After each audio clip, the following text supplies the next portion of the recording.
Hello friends, welcome back to my channel Neeraj Classes. Today we are going to study law of conservation of mass. Law of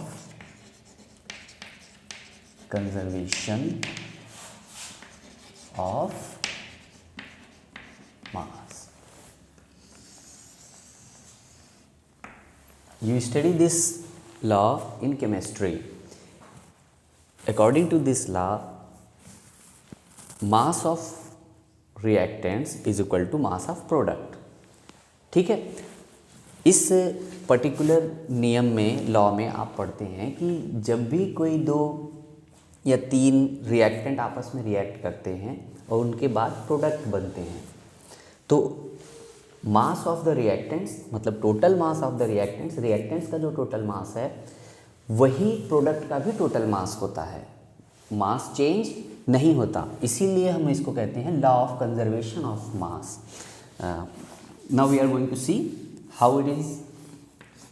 suppose that there is reactant A which reacts with reactant B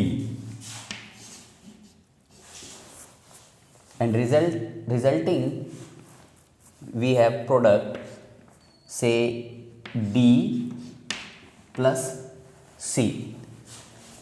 And now if the reactant A is 10 gram and reactant B is 25 gram, then after the reaction the mass of D plus C will be 25 plus 10 35, not more than that, not less than that.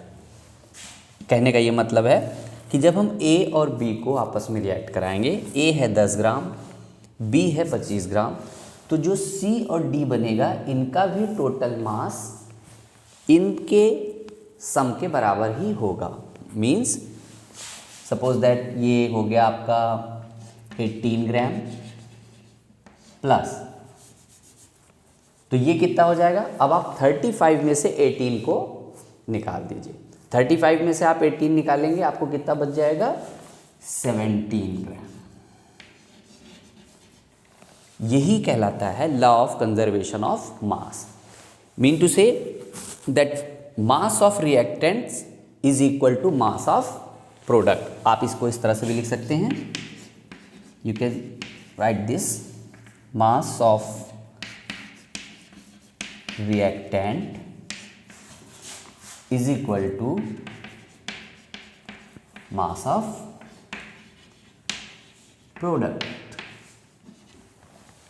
ठीक, यही कहलाता है law of conservation of मास. ये आपको chemistry में पढ़ने को मिलता है और आपके लिए बहुत इंपॉर्टेंट है, क्योंकि इसी के आधार पर आप वॉल्यूमेट्रिक एनालिसिस करते हैं. In higher classes in 11th 12th even in BSc, law of conservation of mass is very important for volumetric analysis. At that time you have to have keen observation that the what is the mass of reactants and what is the mass of product. आपको उस समय बहुत ध्यान देना होता है कि आप जो रिएक्टेंट मिला रहे हैं उनका मास क्या है और आप जो प्रोडक्ट पाते हैं उनका टोटल मास क्या है. उससे आप वॉल्यूमेट्रिक एनालिसिस करते हैं कि आपने कितना क्या चीज़ मिलाया था और आपको क्या चीज़ मिला, कितना मिला. कई बार ऐसा भी होगा कि आपको यहाँ पर मास कम मिलेगा, प्रोडक्ट में मास कम मिलेगा. ऐसा इसलिए होता है कि कुछ गैसेस बनती हैं जो बन के उड़ जाती हैं, तो उनका भी तो कुछ मास रहा होगा.